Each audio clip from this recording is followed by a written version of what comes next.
Salut à tous. Aujourd'hui dans Smart Génération, on va parler entrepreneuriat, cosmétique, sororité, mais aussi audace. Notre invitée a travaillé plus de 15 ans au sein du groupe Estée Lauder et en 2020, elle a été reconnue par le classement Choiseul 100 comme faisant partie des dirigeants les plus prometteurs de sa génération. Exactement Margot, aujourd'hui on fait passer l'oral à Flore Desrobert qui est directrice monde de la maison de parfum by Kilian. Elle a quitté ses études, elle a quitté l'école il y a maintenant 17 ans à peu près. Et elle a eu le temps de parcourir le monde, mais aujourd'hui, elle est à nos côtés pour un oral un peu particulier. Exactement, on va l'interroger sur les expériences professionnelles, mais aussi personnelles qui ont forgé son parcours, que ce soit en France ou à l'étranger. Dans Smart Génération, on inverse les rôles, c'est nous les étudiants qui donnons un oral à un dirigeant. Et on commence tout de suite avec notre invitée du jour, Flore Desrobert.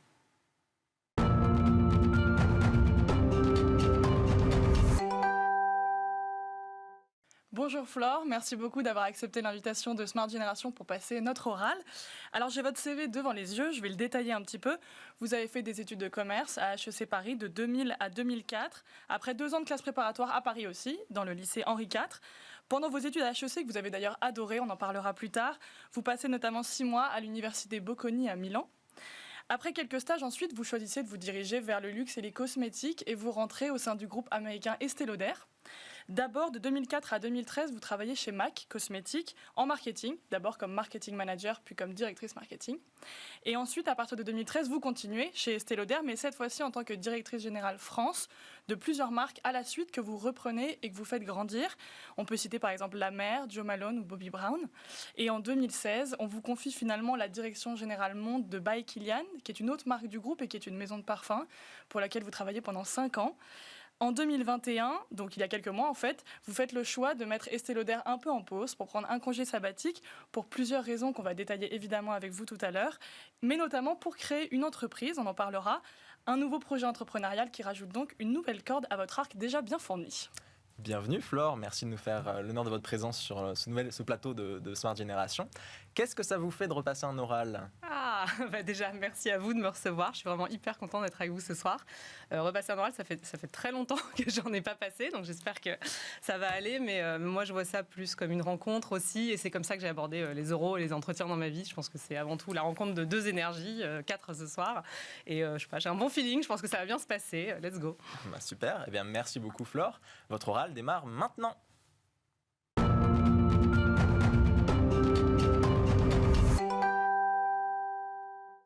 Chère Flore, vous avez grandi à Troyes et vous êtes partie à Paris pour faire une prépa à Henri IV.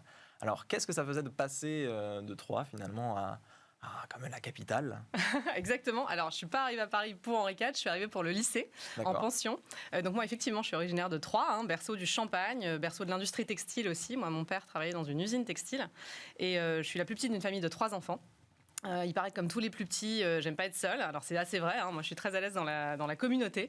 Donc j'ai été très heureuse dans ma famille de 3 enfants. J'ai été très heureuse ensuite en pension, où j'ai été envoyée du coup à la capitale, à Paris, pour faire mes études.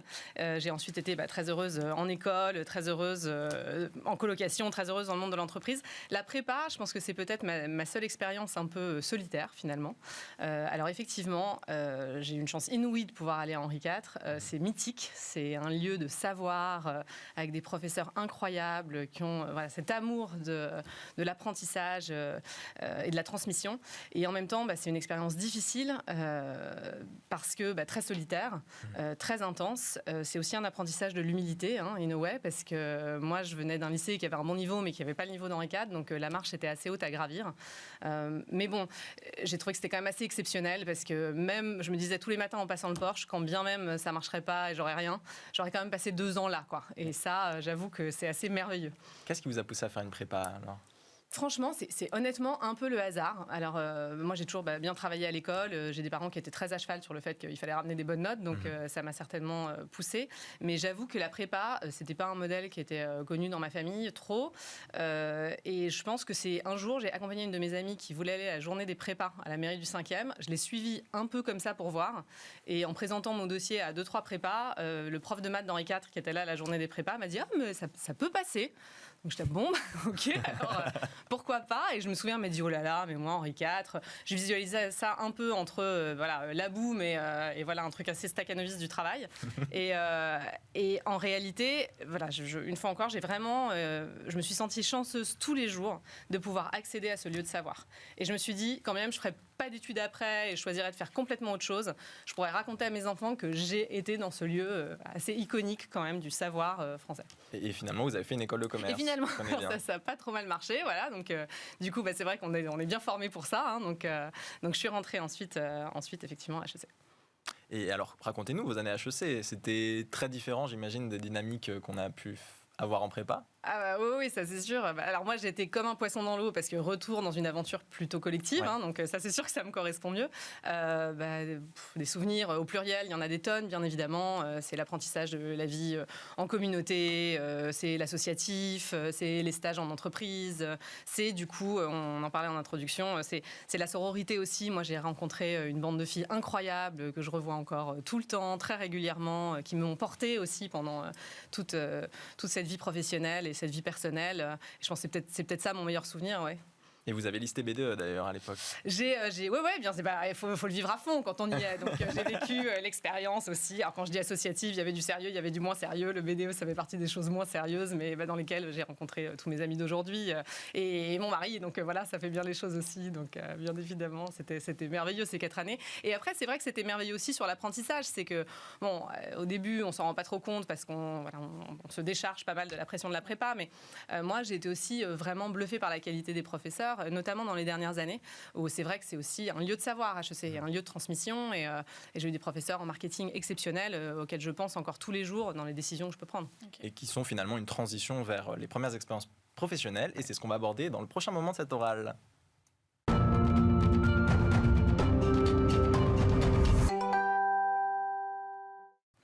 Alors Flore, alors qu'ensuite vous allez faire toute votre carrière dans le luxe et les cosmétiques, votre premier stage justement après ces années HEC ou pendant à la fin, vous le faites à Rothschild en finance. Pourquoi ce choix ? Alors il faut savoir que moi j'aime bien aller vers les trucs un peu étonnants et un peu risqués. C'était un premier choix, c'était le moment, donc je l'ai fait en vraiment premier stage, donc en 2000. C'était vraiment le gros démarrage du venture capital, l'investissement dans des startups. Alors startups à l'époque, c'était pas la même chose que les startups aujourd'hui, mais j'étais assez fascinée par ça. Moi je suis quelqu'un d'assez rationnel, très cartésien, donc je me suis dit la finance, j'aime bien les maths, pourquoi pas. Puis c'est à ça que ça sert aussi les écoles de commerce, à essayer plein de choses. Donc j'y suis allée. C'était très sympa. Maintenant, ça m'a pas fait vibrer. Il y avait un truc où j'étais pas. Alors est-ce que c'est c'était un peu loin de mes origines textiles, produits, qui doivent être ancrés un peu en moi, mais ça m'a pas fait vibrer, donc je me suis dit, il faut que j'essaye autre chose, et puis j'ai eu cette chance aussi, que beaucoup d'étudiants ont aujourd'hui, de pouvoir partir à l'étranger, qui vont reprendre très vite après la pandémie, et donc je suis allée passer une année en Italie. Effectivement, c'est là que j'ai ouvert un peu mes chakras ça devrait être possible aussi d'envisager d'autres métiers qui sont ceux du luxe, de la beauté, de la mode. Et donc du coup après, Italie, origine textile, tout ça, ça vous conduit finalement à vous diriger plutôt vers L'Oréal LVMH ensuite comme stage. Ouais. Et c'est ça du coup, c'est ces raisons-là qui vous ont poussé vers ce secteur ? Oui, alors c'est ces raisons-là, et puis c'est toujours des rencontres, hein. Finalement c'est beaucoup ça aussi, donc j'ai passé beaucoup d'entretiens. C'est vrai que j'avais plutôt envie d'être dans ce secteur-là.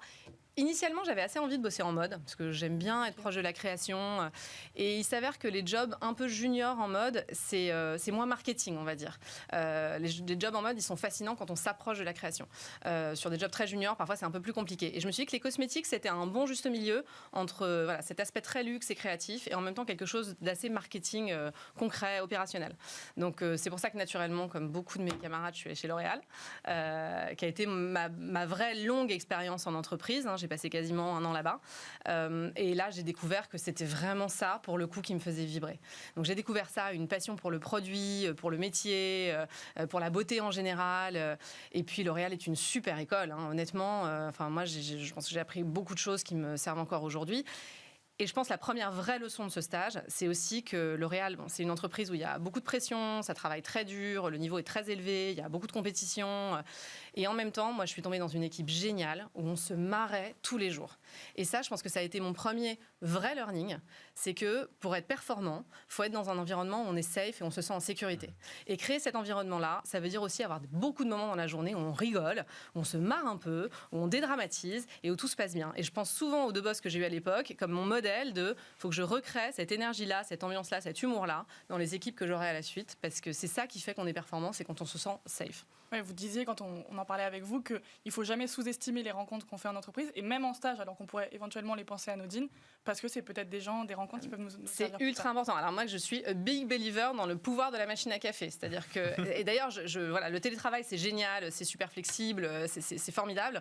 Maintenant, moi, je prêche pour quand même à un moment se retrouver tous autour d'une machine à café, parce que c'est là qu'on fait des rencontres. Et d'ailleurs, je me suis retrouvée chez Estée Lauder, parce que voilà, j'ai eu de la chance à la machine à café de chez L'Oréal, de tous les matins, en commandant mes madeleines, d'être à côté de quelqu'un qui ensuite m'a fait rentrer chez Estée Lauder.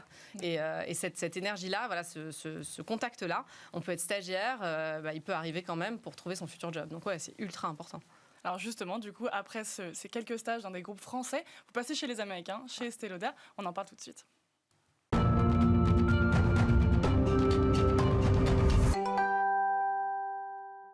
Alors, on vous a demandé de fouiller un peu dans vos albums pour nous trouver une photo qui illustrait un moment marquant de votre carrière. Elle s'affiche à l'écran. Est-ce que vous pouvez nous expliquer pourquoi ce choix ? Oui, alors du coup, pour parler première expérience, donc moi je me suis retrouvée chez Estée Lauder, donc groupe leader en beauté de prestige dans le monde, grâce à quelqu'un que j'avais rencontré chez L'Oréal, qui s'appelle Jean-Guillaume Trottier, qui est un personnage voilà, atypique, comme on dit, qui n'a pas le profil classique cosmétique, qui est un architecte, qui a beaucoup bourlingué dans la mode et qui s'est retrouvé dans les cosmétiques, qui est passé de L'Oréal à Lauder et qui m'a embauchée. Et ça, je pense que ça a été ma première leçon aussi, vraie grosse leçon, c'est que c'est important quand on choisit son premier job, et surtout son premier job, de choisir son boss. Moi, j'ai choisi cet homme-là parce que je savais que je trouverais avec lui un mode opérationnel où j'aurais de l'autonomie, de la liberté et de la confiance. Et c'est vrai qu'il m'a fait confiance. Alors cette photo-là, elle est amusante parce que c'est typique de Jean-Guillaume, c'est-à-dire que là, je l'avais rejoint du coup pour être directrice marketing de MAC Europe. Donc lui était directeur général de MAC Europe. Et à l'époque, on ouvrait beaucoup de marchés. C'était une marque qui est toujours, mais en très forte croissance. Et on allait dans des nouveaux territoires. Alors moi, c'est tout ce que j'aime. On y va, on est pionnier, on se lance. Et donc là, il nous a dit à moi et au directeur merchandising, Daniel, voilà les amis, dans 3 mois, on lance le Nigeria. Et vous allez y aller, puis vous allez faire l'événement de lancement, parce que ça va être sympa, il faut lancer Mac au Nigeria, dans Let's Go. On s'est regardé en disant Nigeria, ok. Alors, moi, je vais dire un peu que je ressorte une carte de l'Afrique en disant ok, donc on va où exactement ? J'ai pris mes petits billets pour Lagos avec Daniel et on est partis tous les deux à Lagos. Donc Lagos, 17 millions d'habitants. On arrive à l'aéroport, c'est pas le lieu le plus safe du monde, l'aéroport de Lagos. Et on a dû monter cet événement, on a dû rester une semaine là-bas pour monter un événement de lancement.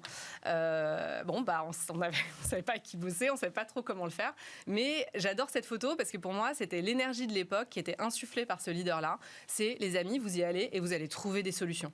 Et c'était fait avec une énergie et une confiance qui était telle que ça nous donnait des ailes. Et je pense que c'est ça un bon leader, c'est quelqu'un qui vous donne des ailes. Et il y a parfois des leaders qui vous les coupent. Lui, vraiment, il nous les a données. Et on a vécu des expériences incroyables. Et je pense que la richesse de ces années chez MAC, c'était beaucoup ça. C'était un cumul d'expériences, un cumul de rencontres, un cumul de moments. On a dû trouver des solutions.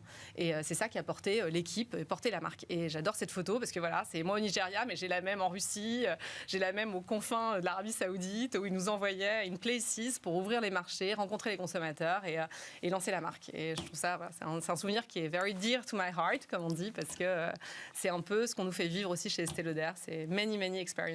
Et justement, vous avez fait ça à plusieurs reprises, donc de construire une marque, de la lancer, de la faire grandir. Est-ce que c'est un peu comme de l'entrepreneuriat, mais à l'échelle d'un groupe ? Ah oui, complètement. Alors c'est vrai que c'est un peu mon fil rouge, c'est-à-dire que moi, ça a commencé par MAC avec ce leader très inspirant et inspiré qui était Jean-Guillaume, de prendre un mini-business et de le faire grossir. Alors ça, c'est vrai qu'il y a une méthodologie, en tout cas, on est arrivé avec une méthodologie, ce qui est d'abord d'avoir une vraie vision. C'est-à-dire que nous, moi, quand j'ai commencé chez MAC, et c'était qu'en France, MAC, aujourd'hui, tout le monde sait ce que c'est. Moi, à l'époque, quand je disais que je bossais chez MAC, les gens pensaient que je pensais que je bossais chez McKinsey. MAC, c'était 5 boutiques en France, c'était pas beaucoup de chiffre d'affaires, on perdait beaucoup d'argent. Et justement, avec cette équipe très resserrée, on était 7, 8, on s'est dit, OK, on va être numéro 1. Nous, un jour, on va être numéro 1 en maquillage. Et du coup, ça c'est bien de poser la vision, c'est chouette. Et puis après, on se dit, on y va comment ? On y va comment en termes de catégorie de produits, en termes de distribution, en termes de communication. Et on se fait une roadmap. Et après, on se met tous dans le même bateau, on sort les pagaies, et on y va. Et on se prend des bourrasques, et on se prend des grosses vagues, et il faut changer. Mais c'est génial parce que c'est une expérience visionnaire collective. Donc ça, c'était un peu le point de départ. Et puis après, j'ai réussi à le faire sur toutes les autres marques dans lesquelles j'ai bossé. Et puis ce qui est top, c'est qu'on m'a à chaque fois fait confiance pour des nouvelles missions. C'est-à-dire que tous les 3 ans, j'allais frapper à la porte des RH ou à la porte de gens que j'avais croisés à la machine à café en disant « I'm ready, donne-moi une petite marque à développer, je vais le faire ». Et on m'a fait confiance et ça m'a donné des ailes. Et vraiment, oui, c'est pour répondre à ta question, c'est une forme l'intrapreneuriat en réalité, parce que c'est prendre un petit business et l'emmener très haut en termes de chiffres, plus rentable, avec une vraie vision et emmener les équipes avec soi. Donc c'est tout ce que j'ai adoré faire. Vous avez donc fait ça pendant une quinzaine d'années oui. dans un secteur assez féminin. On va donc maintenant aborder justement l'importance de la sororité dans ce parcours. Super.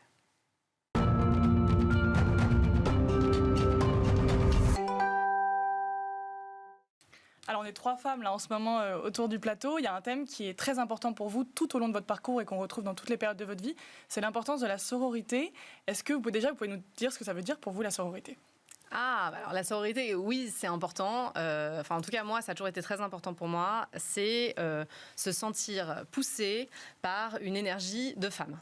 C'est vraiment ça. Et une grande dose de bienveillance. Et c'est vrai que moi, j'ai eu la chance, que ce soit pendant mes études, dans ma famille, où il y a beaucoup de femmes aussi, dans le monde de l'entreprise, de pouvoir à chaque fois m'appuyer sur un collectif féminin. Et je trouve qu'être une femme dans l'entreprise, oui, mais aussi dans son quotidien, c'est une route qui est jalonnée de challenges, de questionnements, parfois de culpabilité, d'inquiétude. Et dans ces moments-là, il n'y a rien de plus fort que de pouvoir s'en ouvrir à un groupe de femmes autour de soi qui nous font confiance, à qui on fait confiance et avec lesquelles on trouve des solutions. Donc toujours très important pour moi, oui. C'est pour ça que vous êtes allée notamment aussi dans le luxe peut-être ou... Alors, je ne sais pas si c'est dans le luxe. En tout cas, je pense que ce n'est pas par hasard que je me suis retrouvée chez Estée Lauder. Parce que Estée Lauder, c'est un groupe qui a été fondé par une femme. Okay. C'est un groupe dont le fils qui a dirigé cette entreprise pendant des années a dit « Je ne prends jamais une décision sans une femme autour de la table ». C'est un groupe qui a 65% de sa workforce qui est féminine, 50% des jobs de VP and above qui sont confiés à des femmes, et pas que les jobs de filles. Moi, ça me fait toujours rigoler les comités de direction avec une DRH femme, une directrice de la com femme. Chez Lauder, la patronne de la Russie, c'est une femme, la patronne de la Chine, c'est une femme, la patronne du Moyen-Orient, c'est une femme. Donc on confie aussi des jobs qui étaient un peu l'apanage des expats qui avaient bourlingué sur la route avec femmes et enfants. On les confiait aussi à des femmes.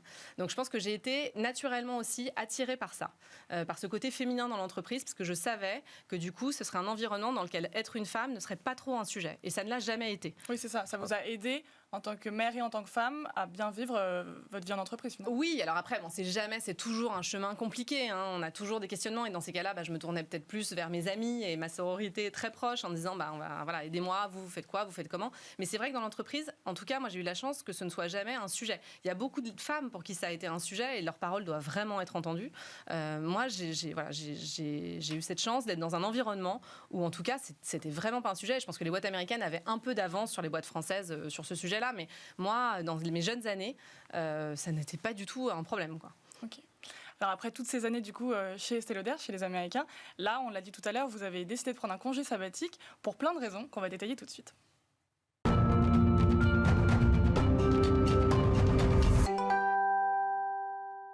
Alors que vous étiez au cœur d'une carrière bien lancée, vous êtes en année sabbatique depuis quelques mois. Qu'est-ce qui vous a poussé à prendre ce choix ? Alors, j'ai fait ce choix. Déjà, je pense qu'après 15 ans d'une expérience intrapreneuriale en entreprise, j'ai vraiment eu le goût de prendre un petit truc et de le développer en plus grand. Je pense aussi que là, ces 5 dernières années chez Kilian, j'ai bossé main dans la main avec le fondateur et le créateur de la marque et que ça m'a donné envie aussi de voir un autre modèle de développement en dehors du monde de l'entreprise. J'ai la chance d'accompagner des jeunes start-upers à la Station F, à l'incubateur HEC. Et c'est vrai que moi, je suis hyper inspirée aussi par ces projets qui naissent en dehors d'une sphère de l'entreprise et de vrais projets entrepreneuriaux. Et puis moi, j'ai 40 ans j'ai passé 15 ans chez Lauder. J'ai fêté mes 15 ans chez Lauder en grande pompe. J'ai reçu une petite lettre de la famille Lauder adorable en me disant merci pour ces 15 ans, on rempile pour 15. Et je pense qu'à ce moment-là, je me suis dit essayons autre chose. Et c'est vrai que le congé sabbatique, il permet ça et c'est assez merveilleux en France de pouvoir prendre un peu de distance et faire un pas de côté pour... moi, dans mon cas, c'était un peu sortir de ma zone de confort. Alors, zone de confort, tout est relatif, parce que j'ai jamais eu des jobs où je me sentais vraiment toujours super confortable. Il y a toujours un moment où il faut délivrer, c'est assez stressant et sous pression, mais c'était plutôt... faire un pas de côté en réalité, essayer autre chose. Et je pense que cette décision, je ne l'aurais pas prise seule non plus. J'ai été accompagnée beaucoup par mon mari qui est entrepreneur, qui m'a dit mais vas-y, essaye, c'est génial, tente-le. Et puis aussi parce que j'ai trouvé une associée et j'ai eu beaucoup de chance de trouver une associée pour me dire je vais lancer mon projet et je ne vais pas le lancer toute seule. Parce que comme je vous l'ai dit, moi, la solitude, je ne sais pas trop faire. Donc du coup, c'était porté par cette envie-là que je me suis dit allez... on le tente. Qu'est-ce qui peut se passer de grave? On y va, on essaye. Et voilà, je sors du cadre. C'est pas toujours facile, c'est sûr. On se retrouve un peu face à soi-même. Et puis moi, c'était un peu comme ma deuxième famille, Estée Lauder. Ça l'est toujours d'ailleurs. Donc ça, c'est un peu inconfortable, mais c'est bien aussi. C'est dans ces moments-là un peu inconfortables qu'on apprend sur soi. Et comment ont réagi vos collègues et même vos proches? Vous avez dit que votre mari vous a soutenu, mais ça a dû surprendre un peu tout le monde comme décision. Oui, alors après, c'est vrai que comme mes collègues, ils étaient surpris, oui et non, parce que je pense que comme voilà, j'avais quand même besoin tous les 3 à 5 ans de changer de mission. Bon, c'était un truc qui était assez réfléchi, donc ça les a surpris et en même temps ça les a pas surpris, puis ils se sont dit c'est assez naturel finalement comme évolution. Et non, j'ai été hyper soutenue par mes proches. Il peut rien se passer de très grave, quoi. Donc en gros, et c'est pour ça, franchement, vive la France, parce que j'ai quand même un filet de sécurité. Si vraiment je me rends compte dans 6 mois que c'est l'horreur et que je déteste ça, je pourrais éventuellement leur aller rappeler en disant je reviens à la maison. Et puis c'est pas exclu d'ailleurs. C'est l'avantage du sabbatical, c'est que je peux essayer un truc et puis et j'y retournerai peut-être demain. Pour l'instant, je ne sais pas et on verra. On a justement contacté votre associé actuel et on passe à l'appel à un ami.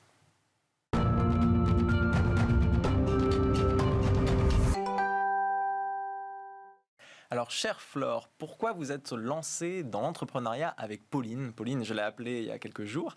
Elle m'a dit que vous étiez lancée dans cette aventure entrepreneuriale ensemble. Pourquoi? Alors pourquoi? C'est marrant parce que c'était à la fois une surprise et une évidence. C'est-à-dire que Pauline, déjà, je la connais depuis très longtemps. C'est une des membres fondatrices de ma sororité d'amis. Que vous avez connue à HEC? Oui, bien sûr, je l'ai connue à HEC, donc je la connais maintenant depuis quasiment 20 ans. Et c'est vrai qu'on a des parcours assez similaire et en même temps très différent. Elle a aussi 15 ans d'expérience dans les cosmétiques, elle a aussi bossé dans la pub. C'est une fille qui est ultra créative, en ça assez différente de moi, qui a une énergie de dingue, qui est assez visionnaire aussi dans sa façon d'aborder le produit et la marque. Et on se retrouvait toutes les deux régulièrement à parler aussi de ce qu'on avait envie de faire dans cette industrie qu'on aime tant, qui est l'industrie de la beauté, et qu'on n'arrivait pas à faire en interne parce que c'est des grosses boîtes. Malheureusement, il y a des trucs formidables et parfois il y a des petites choses un peu agiles qu'on a plus de mal à faire. Donc on avait envie d'autres choses. Et du coup, c'est arrivé un peu au même moment. On s'est posé un peu les mêmes questions au même moment. Et elle a aussi quitté son job en même temps que moi, j'ai décidé de prendre une année sabbatique. Et on s'est toutes les deux retrouvées en disant, tu sais quoi, let's do it together, quoi. Et donc, c'est pour ça que c'était à la fois une surprise parce qu'on s'y attendait pas. Et en même temps, c'était une évidence parce que on est hyper complémentaires. On se connaît par cœur. On se serre les coudes. Et voilà, j'aurais pu le faire finalement avec personne d'autre qu'avec elle. C'est pas un peu risqué de tenter une aventure entrepreneuriale avec une amie? Risquer, le futur nous le dira. Non, alors après, ce qui est sûr, c'est qu'on se l'est toujours dit, on place notre amitié bien au-delà de notre projet. Donc, on ne tradera pas l'un pour l'autre. Et si on doit en abandonner un, c'est le projet qui mourra, mais pas notre amitié. Donc ça, c'est sûr et certain. Maintenant, le projet ne mourra pas parce qu'on a nos deux énergies derrière. Donc, on pense qu'on est tout à fait capable de mener les deux de front avec l'amitié qui nous lie et le sérieux et l'expertise du secteur. Et le projet en question, est-ce que vous pouvez nous le résumer? Oui, je peux vous le dire très rapidement. Donc, Pauline, elle est comme moi assez experte de tous les secteurs de la beauté. On a toutes les deux beaucoup bossé sur le soin, le maquillage, le parfum. Alors on s'est dit, allons dans une catégorie qu'on n'a jamais fait, qui est le capillaire. Alors pourquoi le capillaire? Déjà parce qu'on ne connaît pas, donc ça nous amuse. Mais aussi parce qu'on trouve que autant aujourd'hui les offres de produits responsables, clean, performants existent vraiment en soins, en maquillage, de plus en plus en parfum. Le capillaire, on trouve qu'il y a des essais un peu timides, mais qui manquent aujourd'hui une vraie proposition. Alors certaines ont peut-être essayé le shampoing solide, c'est un stretch, c'est pas facile, en tout cas moi j'ai du mal. Mais du coup, on se dit qu'il y a certainement de la valeur ajoutée à arriver avec une marque contemporaine, une marque qui nous ressemble et qui soit à la fois performante et en même temps responsable. Et du coup, on écrit le premier chapitre en commençant par le b.a.-ba des beaux cheveux, c'est le brossage. Donc, on lance une première marque de brosse à cheveux qui s'appelle assez simplement La Bonne Brosse et qui va donner aux femmes le bon outil et l'outil le plus important pour la beauté et la santé de leurs cheveux et de leur cuir chevelu. Alors, j'ai demandé à Pauline... Je lui ai demandé si vous aviez une question à poser à Flore, laquelle serait-elle? Alors là, voici, je vous la soumets. Toi, donc, vous qui avez quitté Estée Lauder quitté temporairement, après de nombreuses années d'expérience dans l'entreprise, que ressentez-vous aujourd'hui? Est-ce que vous êtes heureuse d'avoir fait ce choix de partir pendant quelques temps? Oui, c'est génial. suis absolument ravie d'avoir fait ce choix et puis je suis encore plus ravie de l'avoir fait avec elle parce qu'au jour le jour, notre association se renforce, notre projet commence à voir le jour et au jour le jour, je me retourne en me disant génial quoi. Enfin, j'ai qu'une envie, c'est de me jeter dans l'inconnu un peu, mais de le faire avec elle. Donc oui, bien évidemment, je me sens hyper heureuse. Après, c'est ce que je vous disais tout à l'heure. Par moments, c'est inconfortable et c'est sûr qu'on ne change pas 15 ans de quotidien corporate où j'étais comme dans une bonne paire de charentaises avec une sacrée dose de pression et de résultats à délivrer. C'est des Américains, donc ça reste quand même très concret. Mais j'étais quand même très confortable. Là, je sors de ma zone de confort. Donc par moments, c'est vrai que j'ai un peu des moments de wow, c'est quand même très différent. Et heureusement, dans ces moments-là, j'ai son épaule sur laquelle je peux m'appuyer où elle me regarde en disant It's gonna be all right. Et c'est vrai que j'en ai aussi, j'ai aussi cette chance-là de pouvoir m'appuyer sur elle dans ces moments-là. Mais heureusement, il y en a de moins en moins, donc tout se passe bien. C'est super. Après avoir brossé votre parcours, c'est le cas de le dire, brossé d'ailleurs, je propose qu'on passe aux conseils que vous aimeriez donner à notre génération.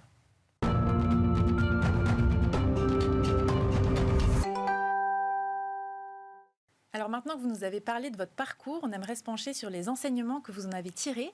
Mais avant, j'aimerais qu'on revienne un peu en arrière et que vous me disiez, si vous pouviez vous adresser à la jeune femme de la photo de tout à l'heure, qui débutait sa carrière, qu'est-ce que vous lui diriez ? C'est une bonne question. Je pense que je lui dirais... vas-y, fonce, quoi. Enfin, honnêtement, par moments, je pense que j'aurais aimé qu'on me dise... fais-toi confiance, quoi. Ça va aller. Il y a plein de moments quand on change de job, quand on bosse beaucoup, on est un peu stressé, on est un peu soucieux du regard des autres. Moi, c'est surtout aie confiance, quoi. Franchement, fais-toi confiance, ça va aller. Et justement, c'est vrai que c'est le cas de beaucoup de jeunes. Donc, je voulais aussi vous demander si vous deviez donner un conseil à nous, les jeunes, pour ceux qui ont peur un peu de ne pas trouver leur voie ou de ne pas trouver du sens dans ce qu'ils font comme travail plus tard. Qu'est-ce que vous donneriez comme conseil justement pour trouver un peu ce qui nous fait vibrer ?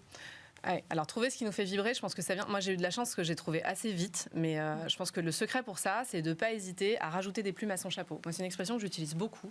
Je pense qu'il faut essayer et voir plein de choses pour trouver sa voie, trouver ce qui nous fait vibrer, trouver ce qui a du sens pour nous. Parce que ce qui a du sens pour moi, c'est peut-être pas la même chose que ce qui a du sens pour vous. Et pour ça, il faut rajouter des plumes à son chapeau. Il ne faut pas trop être dans la course à l'échalote de je veux choper le job du dessus, je veux avoir plus de responsabilités, plus de budget, plus de salaire. Je pense que le jeu, il n'est pas là. Le jeu, il est dans multiplier les expériences. Rajouter des cordes à son arc, des plumes à son chapeau pour trouver un moment vraiment quelque chose qui nous correspond. Et justement, petite dernière question, aussi pour tout ce qui est en tant que femme, c'est vrai que vous avez eu 2 enfants, et aussi quand on est une jeune femme qui va se lancer dans une carrière, parfois on peut avoir peur que ça freine un peu dans ses ambitions. Est-ce que vous auriez aussi des conseils sur cet aspect-là ? Alors, des conseils, je pense qu'une fois encore, il faut se faire aider d'une communauté de femmes aussi. Je pense que la sororité nous porte dans ces moments-là. Et puis, il faut agir pour que ça change aussi. Je pense qu'aujourd'hui, ça ne devrait plus être un sujet. Les départs en congé maternité, les retours de congé maternité, j'ai eu mon bébé cette année, du coup, je n'ai pas été augmentée, ça, c'est plus acceptable. Alors, ça change et c'est très bien. Il y a des très bonnes pratiques qui sont faites et qu'il faut continuer de répartir. Et puis, il y a des lois qui sont en train d'être passées qui sont bonnes pour ça aussi, pour aider à une certaine forme d'égalité, pour que ce sujet d'être une femme avec une vie de femme en entreprise ne soit plus un sujet. Eh bien, Flore, je trouve que c'est une très belle conclusion. Merci beaucoup de vous être prêtée au jeu de l'oral. J'en profite pour remercier Sandy et Servane qui nous accompagnent sur ce projet. Et à très bientôt dans un épisode de Smart Génération. Merci à vous tous. Merci beaucoup.